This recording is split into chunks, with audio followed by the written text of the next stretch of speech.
एक भक्त क्या देखता है,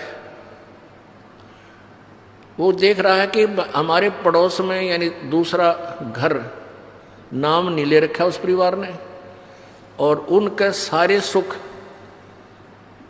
यानी उसके बच्चे भी अच्छे पढ़ गए, नौकरी लग गई, लड़कियां भी अच्छी जगह ब्याही गई, खूब संतान भी है, पैसा भी है, कार भी है, और वो भक्त ने नाम भी ले रखा है, और 1 वर्ष 2 वर्ष 3 वर्ष हो भी चुके हैं। अब वो क्या देखता है कि भी हमने नाम भी ले रखा है और फिर भी छोटी मोटी कोई हानि लाभ हमें होता ही रहता है, और ये कुछ भी नाम भी नहीं लेते, ना ले रहे ना दान करते हैं, सारा दिन ताश खेलते हैं, शराब पीते हैं, टीवी इनका फुल स्पीड पर चलता है, सारे गाने गुने सुनते हैं, सारे ठाठ इनके। पुण्यात्माओं, अब जैसे जिनके पिछले जो संस्कार हैं, पुण्य हैं, पिछले जन्म में कभी उन्होंने अच्छे कर्म किए हुए, शुभ कर्म किए हैं, वो परमात्मा ने उनके प्रारब्ध में लिख दिए। अब वो उस जीवन में सारे ही प्राप्त करेंगे, और उनको वो किसी तरह बर्बाद करो, चाहे कुछ भी, चाहे डाके मारो, चोरी करो, लूटो खसोटो, शराब पियो, कितनी बकवाद करो, उनका पिछला जब तक पुण्य चलेगा तब तक उनको कोई आपत्ति नहीं आएगी। और जब वो पुण्य समाप्त हो जाएगा तो वो बैटरी डिस्चार्ज होगी उनकी, और ऐसी होगी कि याद रखेंगे। हमने बहुत से ऐसे घर देखे जो कति 1 नंबर पर दिखा करते, आज उनका सर्वनाश हो गया।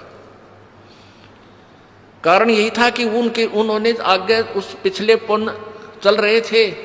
जैसे एक बैटरी होती है इन्वर्टर की, इन्वर्टर की बैटरी को चार्ज कर दिया गया, चार्जर भी हटा दिया और फिर भी वो काम कर रही है, बल्ब भी जला रही है, पंखे भी चला रही है, लेकिन जब वो उसका अक्षमता समाप्त हो जाएगी एकदम सर्व लाभ बंद हो जाएंगे।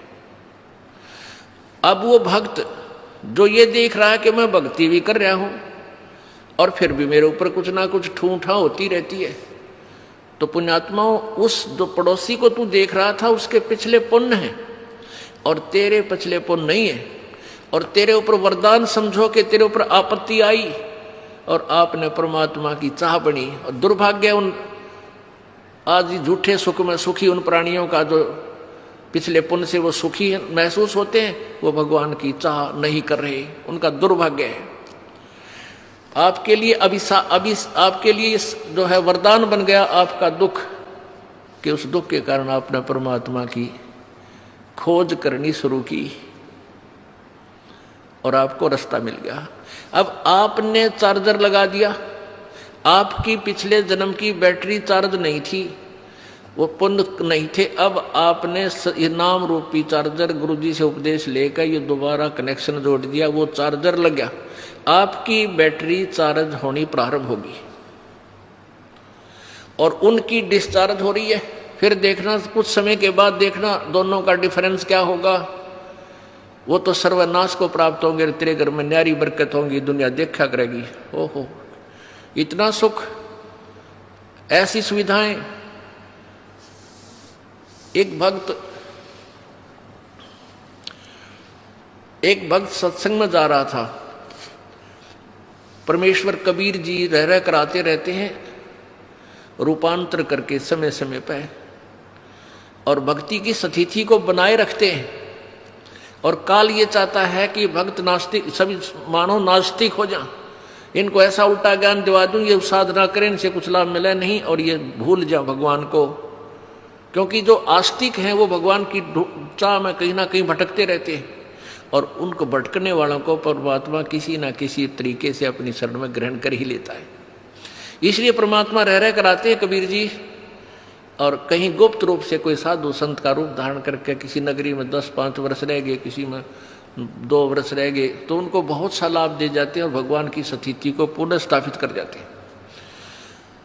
तो कबीर परमेश्वर जी का एक, अब हम संत कहेंगे, वो थे मालिक ही।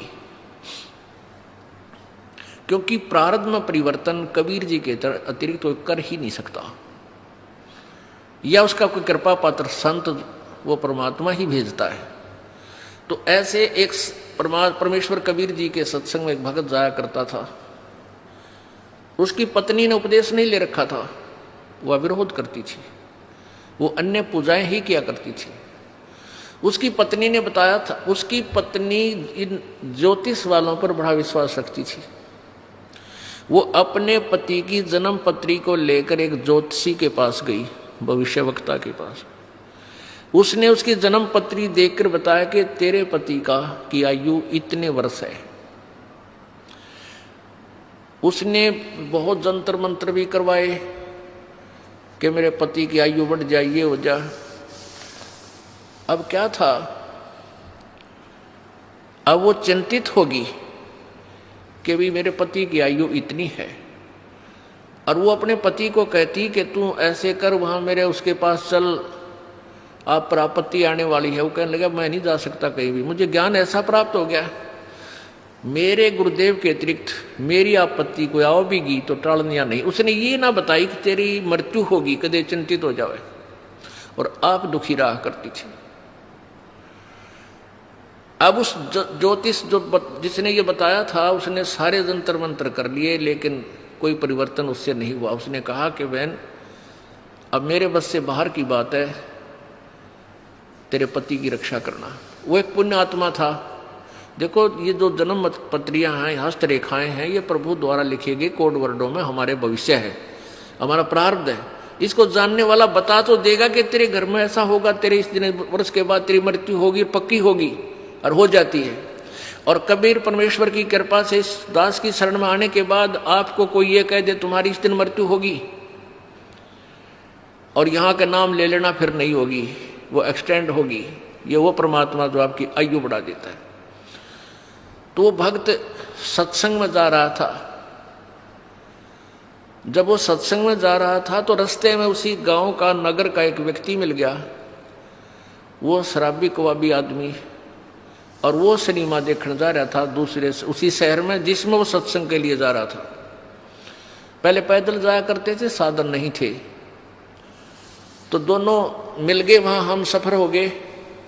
एक दूसरे ने पूछा तुम कहाँ जा रहा है, वो कहने लगा मैं सत्संग में जा रहा हूँ। दूसरा बोला तू कहाँ से, पूछा तो कहाँ जा रहा है, मैं सिनेमा देखने जा रहा हूँ, और वहाँ शहर से शराब लाऊंगा, और वहाँ घूटी ला के फिर फिल्म देख के फिर आऊँगा।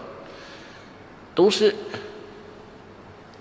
भगत से वो कहने लगा, वो शराबी, कि क्या रखा तेरे सत्संग में, कुछ ना रखा वहाँ पर, ये तो मूर्ख बना रखे हो तुम इन संतों ने।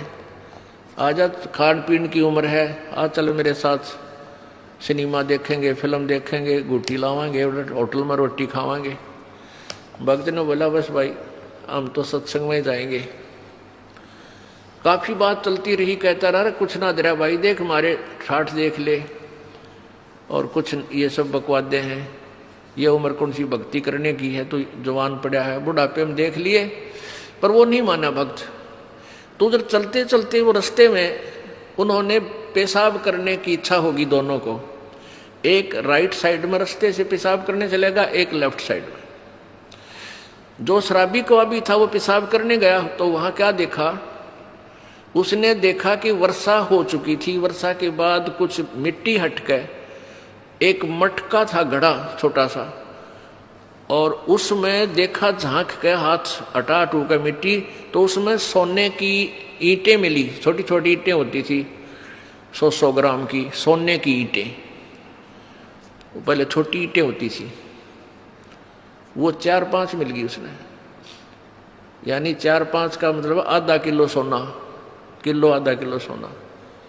आज तो बहुत महंगा है, उस समय सस्ता होते हुए भी कीमत बहुत थी उसकी। वो वापस आया जो लफंडर था, और उधर से भगत आया। भगत ने कहने लगा देख भाई, आप तो रोज भक्ति करते हो, सत्संग में जाता है, और मैं कद्य भक्ति नहीं करता, ना भगवान भजता, सारा दिन मौज मस्ती मारता हूँ।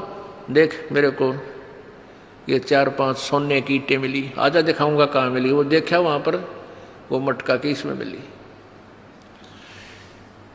अब काल तो पूरा जाल डाला है अपने भगत पे, परमात्मा के भगत पे किसी तरह भक्ति छोड़ दे। फिर वो कहने लगा देख ले तो मान जा निकम्मे, आजा मेरी गेला गुटी छुटी लावांगे, चाल सैर सपट्टे करांगे। उस भगत के दिल में थोड़ा सा कच्चापनता आ गया, थोड़ा सा। और वो चलते चलते क्या था, चल रहे थे और रास्ते में उसके पैर में कांटा लग गया। ये बातें क्योंकि उसका ध्यान बट गया थोड़ा सा, वो कांटा लग गया और कांटा लाग के अंदर ही टूट गया। अब उसने सोची, वो कह रहा देख अब क्या करी रक्षा तेरे गुरु जी ने, यू कांटा भी लग गया तेरे। कहने का भाव है कि काल ने अपने पूरी जाल डाला, लेकिन वो भक्त टस से मस लिया। उसने सोचा भाई गुरु जी से आज या फाइनल बात पूछूंगा मैं, यह तो बहुत उल्ट से बात होगी भाई, मैं भक्ति भी कर रहा हूँ, आप पर समर्पण भी हूँ, और मेरे ऊपर मैं घर में कोई बरकत सी भी ना दिखती, और ये सारे उल्टे काम कर रहे। देख ने सोना भी मिल गया निकम्मे ने, और भाई सारे ठाठ कर रहा। तो ये मन में सोच के गुरु जी के पास आ गया। अब गुरु जी ने पूछा बेटा क्या बात है, बहुत उदास नजर आ रहा है। वो कहने लगा गुरुदेव वैसे तो आपके दास को आपके ज्ञान में कोई त्रुटि नजर नहीं आती, हो सकता है मुझ दास में कोई त्रुटि हो जिस कारण से मैं आपसे लाभ प्राप्त नहीं कर पा रहा प्रभु। वो सारी कहानी बताई कि परमात्मा एक नंबर का निकम्मा आदमी हमारे गांव का है, दारू वो पीवा, बकवाद सारी करे, फिल्म देखा, वो मैंने रास्ते में मिल गया, और उसको रास्ते में एक सोने की 4-5 ईंटें मिली, आधा किलो सोना, और मेरे पैर में कांटा लग गया। उसने मुझे बहुत डगमग करने की चेष्टा की, गुरुदेव हम भी जीव हैं, मेरे भी मन में थोड़ा सा खोट पैदा हो गया, मुझ पापी पर रक्षा दया करो दाता, ये क्या कारण है। तब उसने बताया बेटा आज तेरी मृत्यु होनी थी, आज के बाद तेरा जीवन नहीं था, और वो निकम्मा अपना पिछली बैटरी चार्ज कर रहा था, वो अब खर्च रहा है, बर्बाद कर रहा है, उसके पास भविष्य में कुछ नहीं होगा। बेटा तेरी उम्र बढ़ गई, तेरे आज फाइनल तेरी फैसला था। आज कहते हैं द्वार धनी के पड़ा रहे, धक्के धनी के खा, और 100 काल जगजोल ही पर द्वार छोड़ नहीं जा। आज जब तू डगमग हो जाता, तेरी शाम पूरी नहीं होती, तू खत्म हो जाना था। आज तू पड़ा रहा, सच्चे दिल से लगा रहा, तो तू बच गया। अब वो अपने गुरु जी की एक एक बात पर विश्वास किया करता था। वापस आ गया करने, काटा कूटा वहां कटवा दिया, भगता निकाल दिया। अपनी पत्नी से आके कहने लगा कि आज मेरे गुरुदेव ने ये बताया कि आज मेरी मृत्यु होनी थी, और गुरु जी की भक्ति से, उसके नाम से, उनके आशीर्वाद से आज मेरा जीवन बच गया। उसकी पत्नी ने उसी समय उसको कहा कि सचमुच तेरे गुरु जी पूर्ण परमात्मा है। यो जन्म पत्री ले रही थी, कहने लगी मैंने दिखाई थी एक जन्म पत्री कि इस वर्ष में तेरी मृत्यु थी, और मैंने सारे जंतर मंत्र करवा लिए थे। उस मेरे जिसके पास मैं जाती थी उसने लास्ट में हाथ खड़ा कर दिया था कि मेरे बस की बात नहीं तेरे पति को बचाने की, और मैं बहुत चिंतित थी, रोया करती भगवान पड़का भगवान के आगे। तो उसकी पत्नी ने भी उपदेश लिया, और वो बालक का फिर उन बच्चों का पूर्व अच्छा जीवन रहा, काफ़ी लंबी आयु उसको प्राप्त हुई। तो इस प्रकार हमने अपने परमात्मा के ज्ञान पर ये विश्वास रखना पड़ेगा।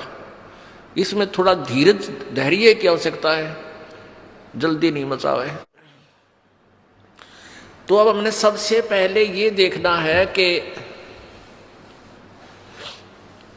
वो कौन परमात्मा प्रभु है जो हमारे प्रारब्ध के कर्म को नाश कर सकता है। वो पूर्ण ब्रह्म है, परम अक्षर ब्रह्म है। बहुत से ऐसे प्रमाण आपको मिलेंगे कि प्राणी जब दुखी हो जाता है वो संतों की तलाश करता है, उनसे फिर जाकर वो जंतर मंतर करवाता है। वो पहले तो उपदेश देते हैं, गुरु लोग कहते हैं ये नाम जप, ऐसे पूजा कर दे, ऐसे प्रसाद बांट दे, ऐसा कर दे, तुम्हारे पितर रुष्ट हो रहे हैं उनके 5 कपड़े रख दो। उसके बावजूद भी उसको कोई लाभ नहीं हो रहा, तो फिर वो संत क्या कह देते हैं कि भी ये तो तेरे प्रारब्ध में लिखा हुआ कष्ट है, तेने भोगना ही पड़ेगा। प्रारब्ध में जो लिखा गया है पाप, वो कर्म नाश नहीं होता। अब वो पुण्यात्मा जो दुखी था, वहां सुख की आशा लेकर गया था, वहां से उसको लाभ नहीं मिला। ये जवाब मिल गया 2 वर्ष 3 वर्ष के बाद, फिर वो दूसरे संत के पास जाता है। वो दूसरे संत के पास भी उसकी यही क्रिया शुरू होती है, ऐसा कर दे, वैसा कर दे, ऐसा कर दे, नो बोल दे, ये जाप कर ले, इतना जाप ये कर ले, और फिर भी लाभ नहीं होता। फिर वो तीसरे के पास जाता है, फिर चौथे के पास जाता है, और अंत में नास्तिक हो जाता है।